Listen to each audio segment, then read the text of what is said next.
Uh-oh. Alright fellow legends, so here's the deal.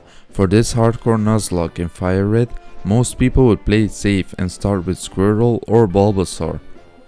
But you know, I've seen so many YouTube videos of that already, so I decided to do something different because, you know, better matchups, easier early game, less chance of getting completely wrecked by Brock's rock types or Misty's water types.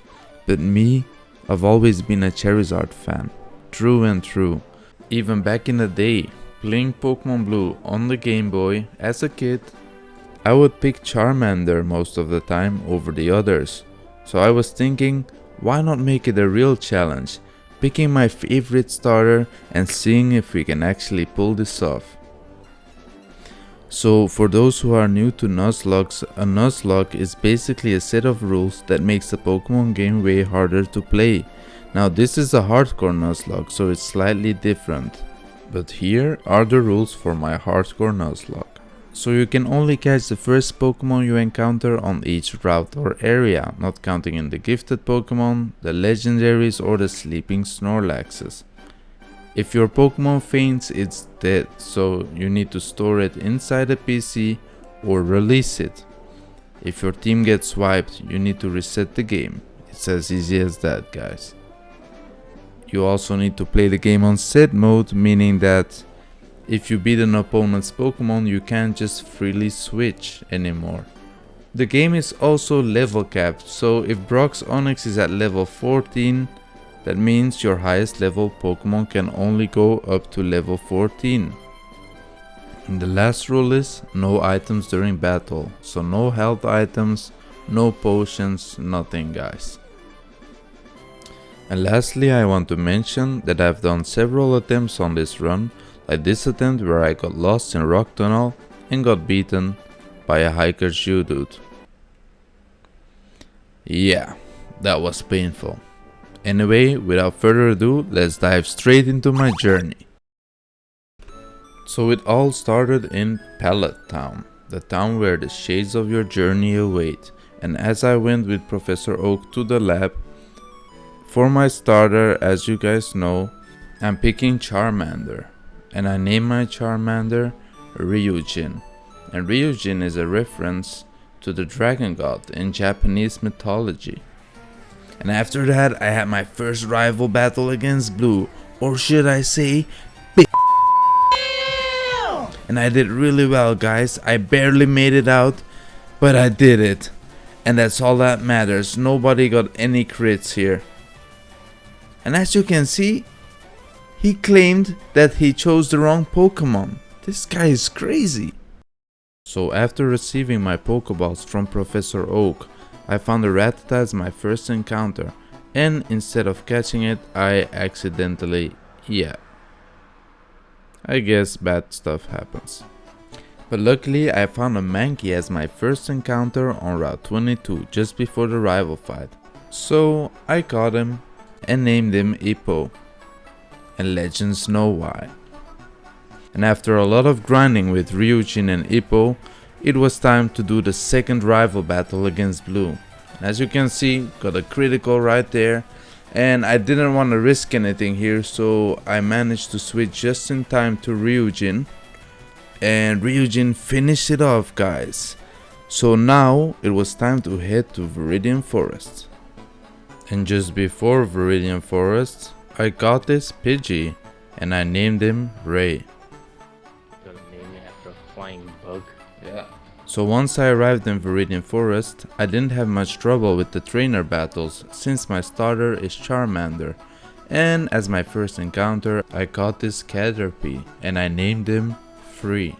Once I arrived at the Pewter City Gym, it was time to challenge the rock solid Pokemon trainer, Brock, with a level cap of 14.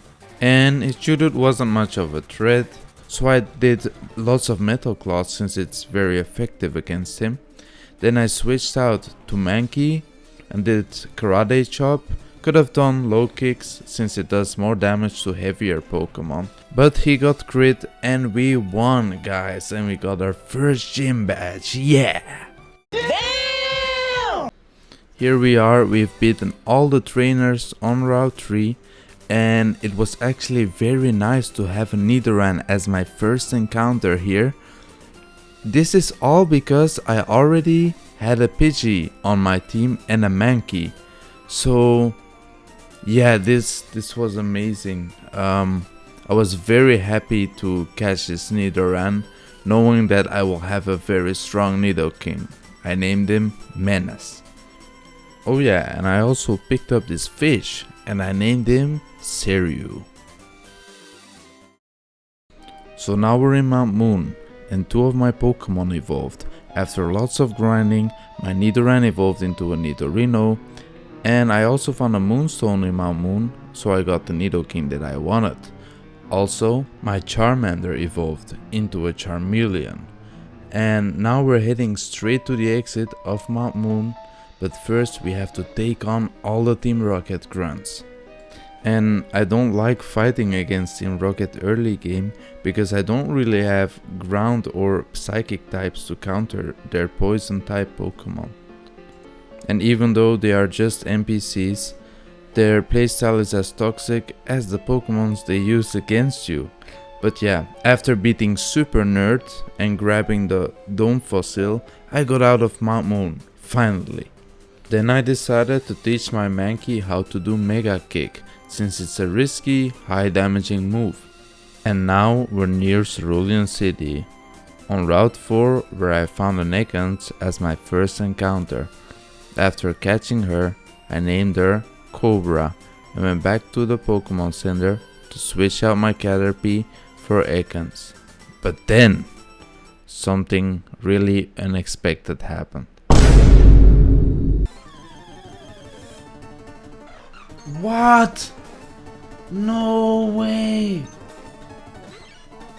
It looks so cool! Oh, this is dangerous. I hope I don't poison him to death.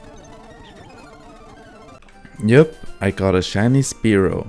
As you could tell from my reaction, I was completely shocked. Catching it with only 3 Pokeballs in such a risky way was just crazy. And what makes it even crazier is that this happened during a hardcore Nuzlocke, in a game where the shiny encounter rate is still 1 in 8,192. Of course, as you guys know, shinies are always an exception in most Nuzlocks, even if you've already caught your first encounter. This moment felt really special because 2 of my friends were watching the stream and they would see me fail previous runs so many times, and they were really counting on me to win, like for real. From here on, it felt like a sign of luck, a reminder to never give up. So that brings us to rival battle number 3. And just to be clear, the level cap is meant for gym leaders, but most of the time we also try to stay fairly close to the rival's level. As you guys saw, I did a Mega Kick and it missed. Now that was super risky. Switched out to Charmeleon because, yeah, fighting types are not the best against Pidgeotto, of course. There you go, we took down Pidgeotto.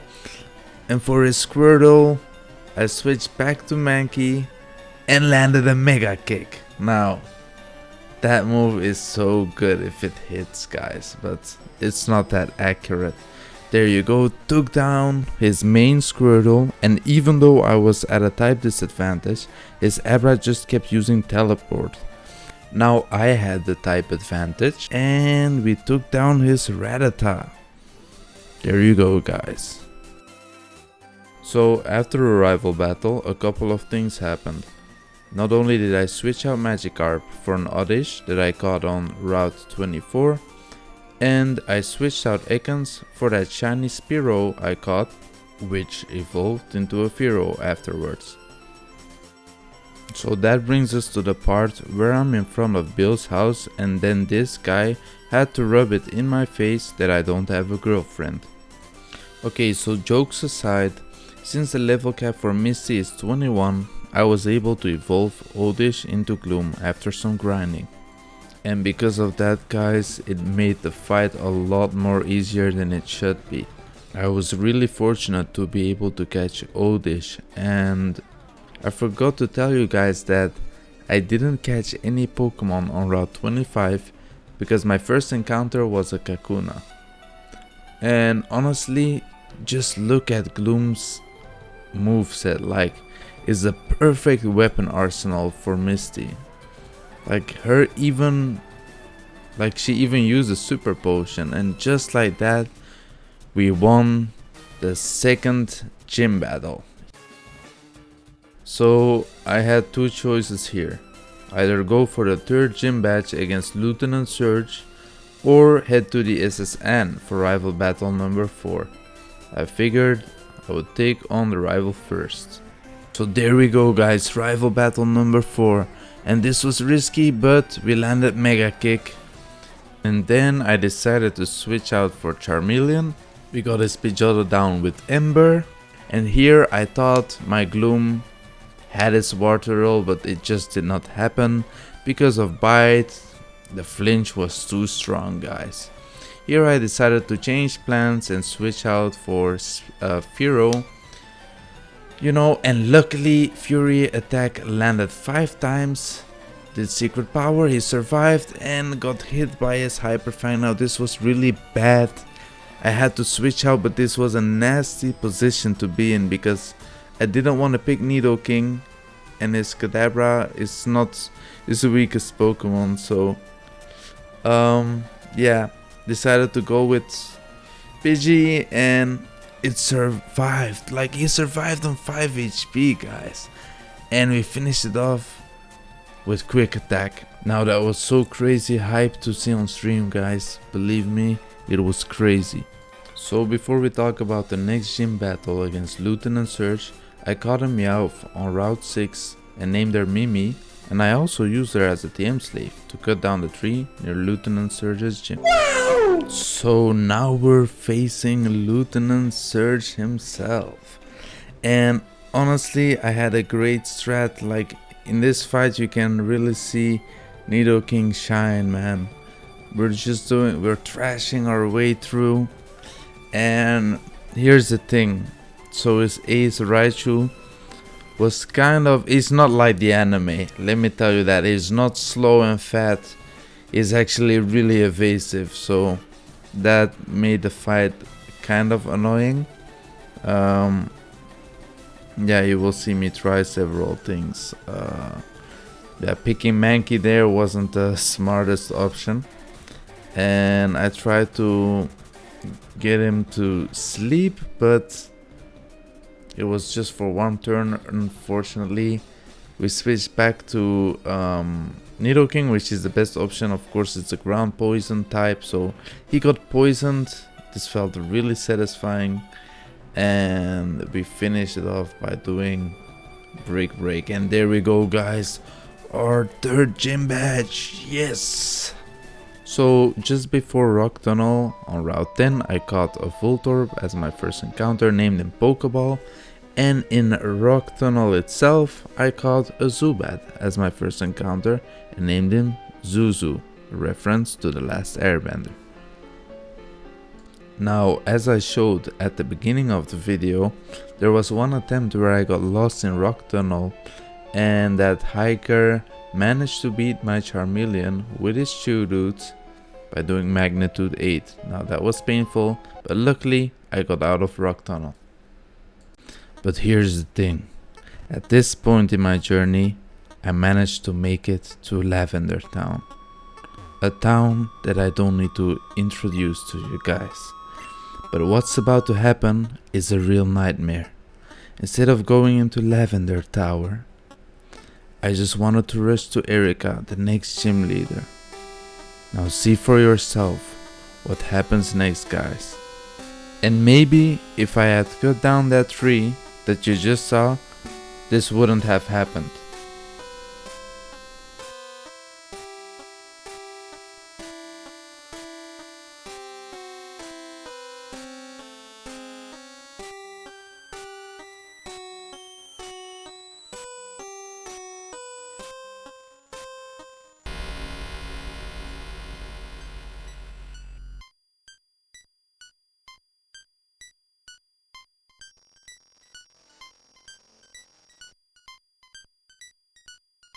This really damaged my starter. It meant everything to me. And it was the first Pokemon I lost in this run. First getting hit by a crit and then I got poisoned? How unlucky can you get? But my friends were cheering me on. And sometimes that's what you need to keep going, even through tough moments. So, am I going to stop here and give up?